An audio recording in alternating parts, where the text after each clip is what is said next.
On this episode, Merriam-Webster slams Apple users, MTV is going after internet trolls, and Amazon wants to put a video camera in your bedroom.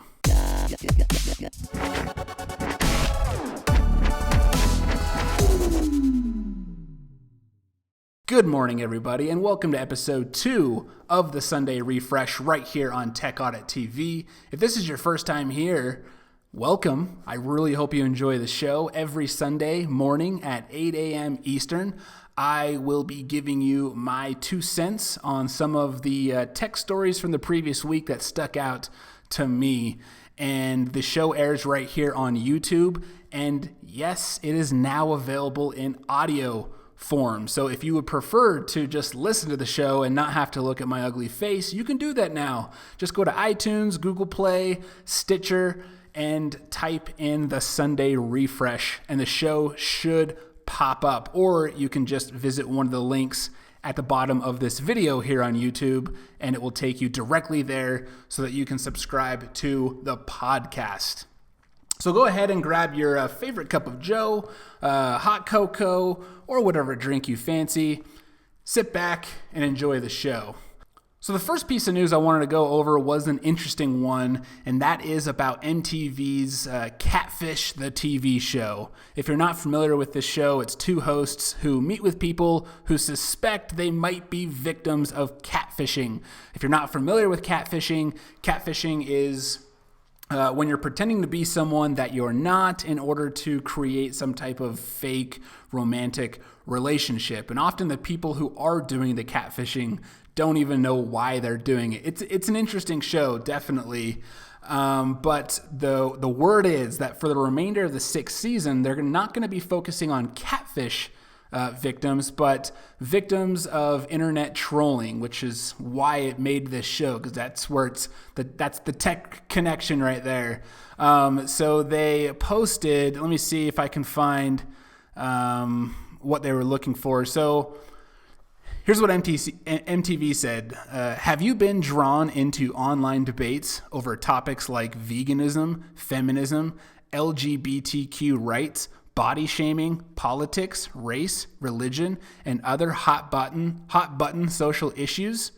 They want to find people who are being harassed because they are online and they're opinionated. I'm not sure if they're going to be focusing on like more influential people who are actively putting themselves out there every day, like Instagrammers, YouTubers, or if they're just focusing on, normal everyday people who have an opinion and they're posting and then they're being harassed. So I think it's going to be a pretty interesting show because there's a big difference between making, 2 people who are kind of in love, but they don't know who they're in love with meet, versus 2 people who hate each other. One of them knows everything about the other person because that person's a real person. The other one's a complete question mark. For all that, it'd be interesting to find out that, oh wow, the whole time it was your younger sister that was harassing you and saying all these things. It will be interesting. My only concern, and this is not a political podcast, but my concern is just based off who the hosts are, and you look at their background politically and publicly, and the way they word this veganism, feminism, LGBTQ rights, body shaming. I hope what doesn't happen is that they take a very real and unfortunate practice of online trolling and leverage that to push some type of political agenda. So, there's people on both sides of the political aisle on all these issues who are in the wrong, who should not be saying the things that they're saying. And I hope they do a good job at balancing that and showing both sides and really focusing on the activity of online trolls and not spin it in a way of see the life that feminists and vegans and LGBTQ plus people face, see the problems that they have to go through. I hope, and again, that's real, don't get me wrong, but it's the same on the other side. And so I hope they do a good job because this is an interesting topic. It's going to make for good TV. I smell some Jerry Springer action in this show. So it's going to be entertaining nonetheless. Hopefully it does send a good message out about trolling. just because it is very real. And anyone who's watching this or listening to this who has put themselves out there online, even if it's your first YouTube video, it's scary hitting that publish button and then hoping people like what you just, poured your heart and soul into. It's very tough. And, for me, on YouTube and Instagram and just online in general, I went into this knowing that there are going to be people who hate my guts because I might say something bad about their favorite tech brand or whatnot, like stupid stuff. And I get hate comments every single day, and I expect that. That's fine. But there are people who don't realize that, or they're just expressing their opinion. They're not looking for attention or fame, and they are the victims of online bullying, and they do take it very personally. And even us people who do this regularly on YouTube, it's hard sometimes to not take it personally. And so I sympathize with people, and I see crappy content all of the time on YouTube, and I never, if I hate a video, I just leave, right? I don't take the time to downvote and then write some horrible comment about you and hope that you're dead or whatnot. It's just crazy how some people are, and I'm sure most of the time it's some 9-year-old kid trying to pretend that he's some tough guy. So this is going to be an interesting show. Catfish on MTV. I'll be interested to see how this turns out. Let's see what we got next here for the story. Okay. Oh boy, this was a good one. This one was on macrumors.com, great website, and they were pointing out that the Merriam-Webster dictionary has officially added sheeple, S-H-E-E-P-L-E, to the dictionary. Let me open up their actual, and I'll put this up on the screen for those who are watching on YouTube. You can see their definition. So the definition of sheeple: people who are docile, I should have looked up how to pronounce that before. I look like an idiot now. Compliant or easily influenced, people likened to sheep. And they give, the first example, which it says, James Nichols, who ran the family farm here, stamped dollar bills with red ink in protest against currency and told his neighbors that they were sheeple for obeying authority like livestock. Now, here's the second example they use, and again, this is not Urban Dictionary. This is Merriam-Webster Dictionary, very highly respected dictionary. Here's the next example they use. Apple's debuted a battery case for the juice-sucking iPhone, an ungainly, lumpy case the sheeple will happily shell out $99 for. So this really angered a lot of Apple users, and even as an Apple user myself, I get the humor, and I see it. Honestly, every brand has it. There are Google fanboys, there's Samsung fanboys, and there's Apple fanboys. I don't think Merriam-Webster was suggesting that only Apple users, or at least some of their users, are that crazy to where they would shell out $99 for a piece of crap. Because there are those people, right? They exist. But you can't deny that Apple is just commonly known as the brand because they have done such an amazing job with their marketing and created such a cult-like following.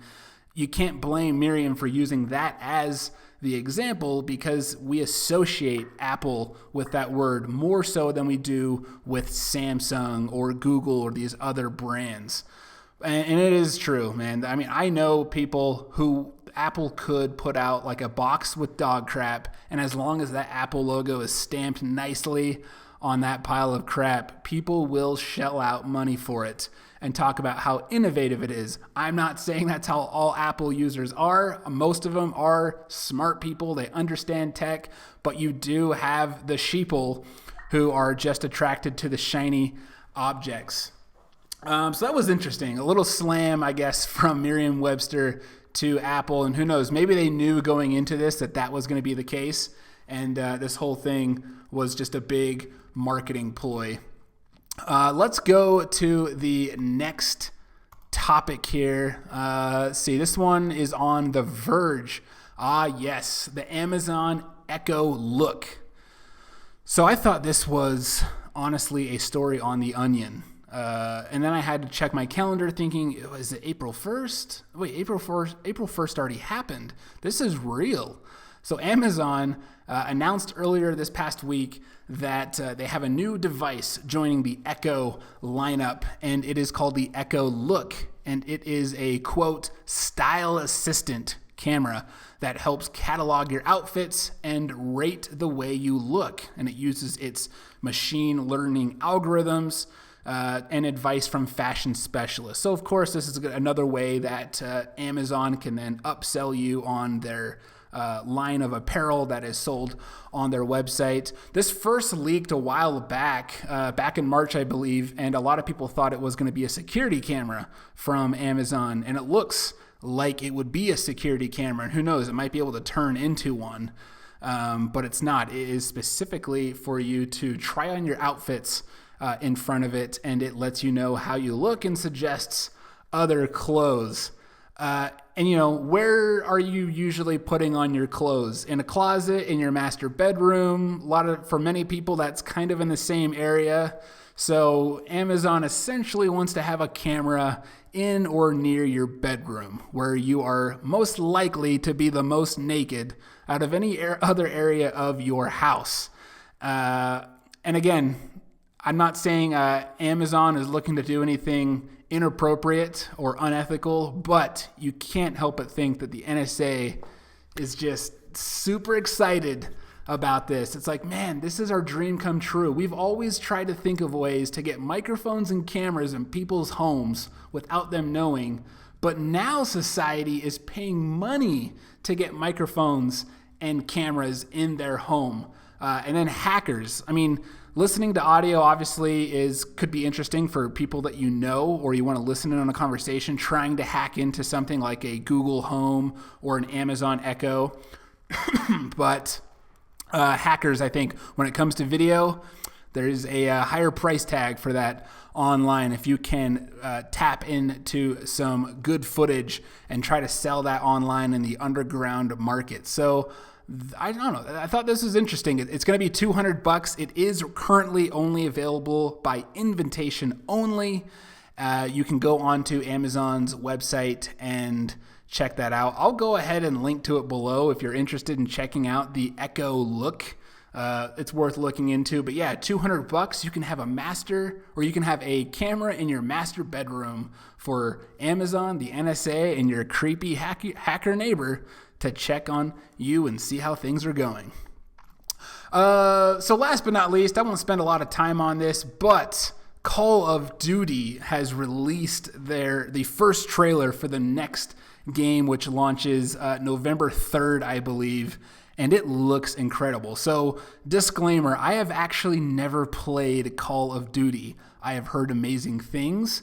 I have no doubt that I would love the game. I'm currently playing Tom Clancy's The Division, and I love it. And I am sure that Call of Duty is that on steroids. One of the reasons I have avoided it is just because everybody I've talked to who does play it says how addicting it is, and I just don't have time to be addicted to a game like that. But it's going back to the roots. It's going back to World War II, which the first three games of Call of Duty were based in. And the trailer just looks incredible. So I'll link to the trailer below for those who want to check it out here on YouTube. And I am honestly thinking that this might be the game that gets me into Call of Duty. So this looks incredible. I currently have an Xbox One, but I'm toying with the idea of eventually going all in on like a sick PC, a sick PC. Gosh, man, I can't talk today. A sick gaming PC, custom built and everything.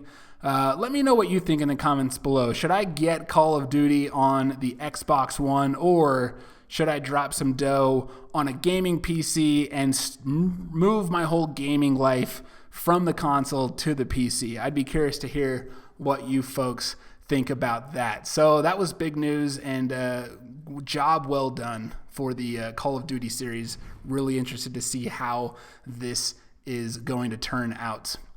So that's all I have for today. Let me know your thoughts of some of the news and topics that were discussed in this episode down in the comment section. If you're listening to the show on iTunes, Stitcher, or Google Play, go ahead and say hi to me on YouTube, youtube.com/TechAuditTV. And if you could, go ahead and leave your questions, any topics or questions that you want me to cover / answer on next week's episode of the Sunday Refresh. I will pick my favorite ones and include those in the show. So again, leave those right here on YouTube, and I'll answer those next Sunday. Be sure to check back next Sunday, 8 a.m. Eastern, right here on YouTube, or of course you can listen, iTunes, Stitcher, Google Play. And if you are listening and you like what you're hearing, it would mean a lot if you left a nice review, whether that is on iTunes, Google Play, Stitcher. Leave a review. It helps a lot. It helps get the show out there a little bit more, and I would really appreciate it, folks. So until next week, thank you so much for joining. This is the Sunday Refresh right here on Tech Audit TV.